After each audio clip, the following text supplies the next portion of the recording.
Up to 150 multi-language short-form videos will be made this year in an industry-wide collaboration with independent producers to celebrate the Singapore identity.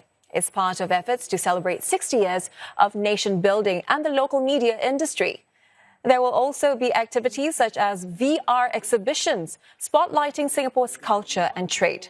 And for the first time, the Infocom Media Development Authority called for pitches for micro-dramas, short-form narratives that's not longer than 15 minutes. It received over 130 submissions, and they are set to be rolled out from August this year. Announcing the moves, Senior Minister of State of Digital Development and Information, Tan Kiat Hau, says Singapore media is not just a mirror of who its people are. It's also a canvas for imagining who they can be. So IMDA will continue to support our creators to push boundaries, be it immersive media, interactive content, or new formats we have not even imagined yet. And we will continue to invest in our young talent. A celebration of local culture is underway with a series of 6 films showcasing Singapore as a home to diverse narratives, all set against the familiar backdrop of a neighbourhood coffee shop. Part of activities to mark SG60, Kopitiam Days involves local veteran and budding filmmakers. Muhammad Bahajjaj with more. Stories are brewing with a local flavour. Kopitiam Days is an anthology feature film that covers different time periods in Singapore, involving things like Chinese martial arts, androids, and family ties. One of its producers, Cultural Medallion recipient Eric Koo, hopes the project will inspire Singaporeans to reflect on their own diversity and identity. It will be released in July through community screenings as well as online streaming platforms. Cinema numbers are falling. And so as much as we all hope that Singaporeans will still go and see our films, it's getting harder. And then we have to look at other ways, other platforms, and whether it's going to be OTT, streaming. But ultimately, people will always want to watch content. And it's just how they're going to watch it. In the film, one budding director will use Hainanese opera to showcase the resilience and passion of the older generation. I think there is really a greater diversity of the kind of films that are being made. I'm always very inspired by the things I see coming out locally. So I think it's definitely, there is this excitement and there is a nice kind of diverse range of content that we're seeing in the film landscape. So I think that's something that, to me, even as not just as a filmmaker but as an audience, I feel very excited and inspired by. And so many people fought for our country. On the social media scene, this content creator is producing part of a series of bite-sized videos set for release throughout the year. It would detail national milestones such as the first Singaporeans on Mount Everest and the first MRT. I think growing our art scene not only puts us on the global stage, but it also builds our nation's identity. I like to say art is like the beating heart of any society, and when more creators create Singapore art, we're just making that heart a bit stronger. On the TV series side of things, local productions are also making headways.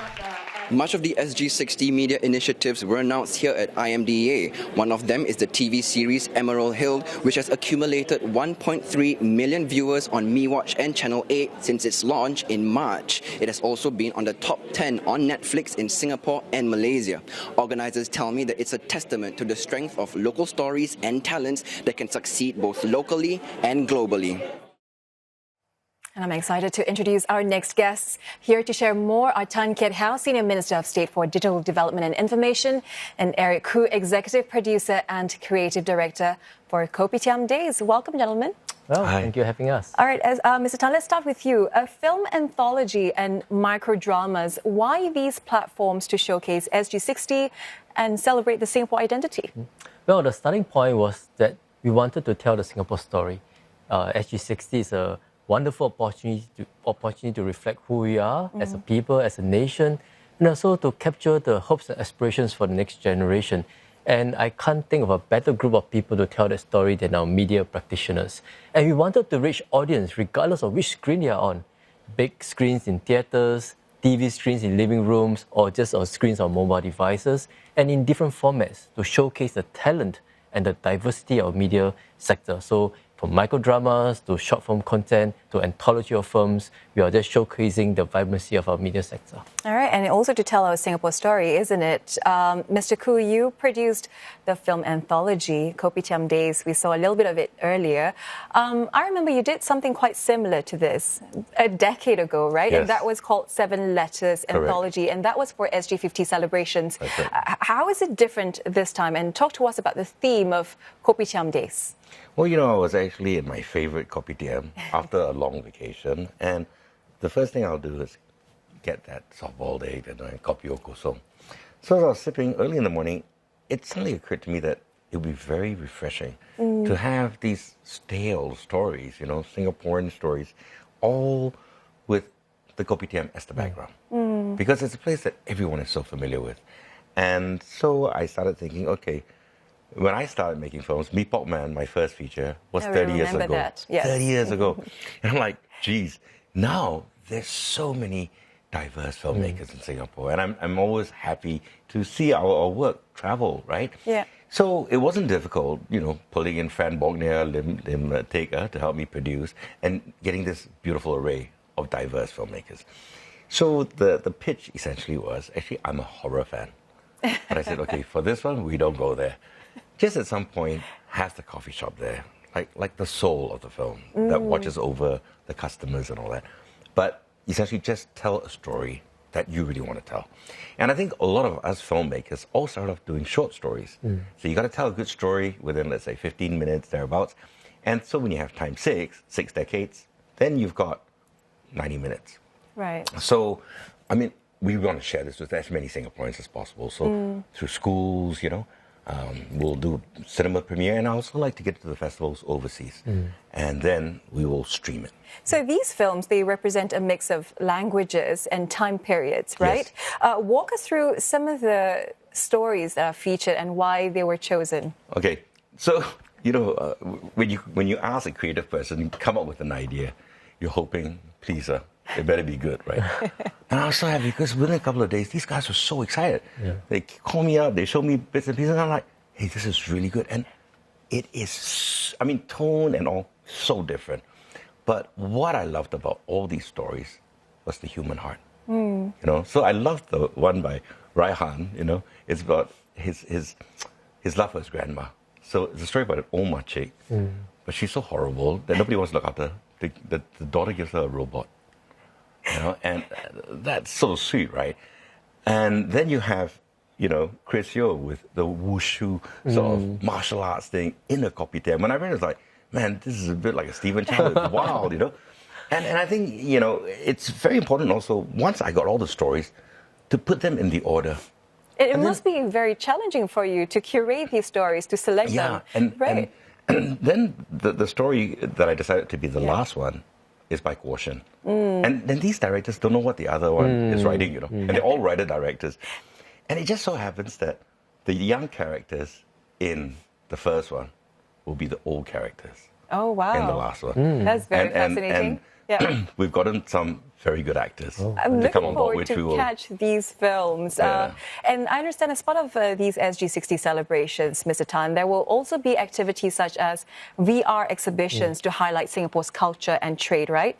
How are new technologies like virtual film production being explored or used to engage more audiences?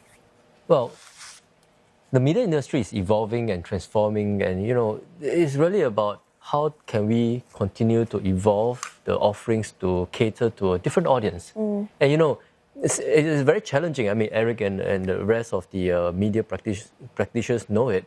Our Singaporean audience have access to whole world's content, and yet our Singapore content can continue to fly our flag and capture audiences not just in Singapore but overseas. And to do that means that we keep reinventing ourselves. And not just in terms of techniques, so we have a $30 million virtual production fund to support our film and media practitioners to pick up new skills, but also to learn from the best and work together the best. we put together a $30 million international co-production fund. So that's made with Singapore content. And of course, Eric's Spirit World was in the closing film in Busan Film Festival last year. And we had 11 films that went up, and 2 won awards. So our Singapore films and content are traveling around the world. And of course, Emerald Hill, top of in Singapore Netflix charts. So we have to continue reinventing ourselves, but really focus on something that technology cannot do, which is tell the story with a human heart. And at the same time, as you said, supporting these filmmakers, right, to help them to adapt to these changing times of technology. Eric, you are no stranger in the film industry. Many of us, of course, love your films. Thank you. You've been credited with putting Singapore on the international film map, right? Looking ahead, what are your hopes for our film industry, and how can we help to develop a new generation of Singapore filmmakers? IMDA is wonderful, right? It's been so supportive with the Singapore Film Commission. I mean, all our films that have gone and traveled. And we do realize Singapore is a small country. And to get out there, that's really important. And they're doing these inroads into the festivals and to get distribution overseas. Looking beyond film, what is the future for Singapore's media industry, and how will the government be supporting that, Mr. Tan? We are committed to supporting the media industry, and one of the most precious resources we have are people, talents, and we are really putting in a lot of effort to groom the next generation of talent, both technical talent as well as artistic talent. And I must build on what Eric said, because when he started Mee Pok Man, he was just really by himself, championing the whole industry, carrying our flag high. But today, we have such a diverse range of talent, long form, short form, social media, VR, pop culture. And one of the most precious way to groom the next generation is really mentorship. And that's why I was very happy that Eric brought together a whole set of new talents for his films, Kopitiam Days. And it's how this industry moves forward. One generation supporting the next generation. And IMD is happy to support this effort. All right, these are very great initiatives, and I'm sure many of us are really looking forward, very excited to check out these offerings, right, for the SG60 celebrations. Thank you so much for coming in to speak with us. That was Senior Minister of State for Digital Development and Information, Tan Kiat Hao, and film director and producer, Eric Khoo.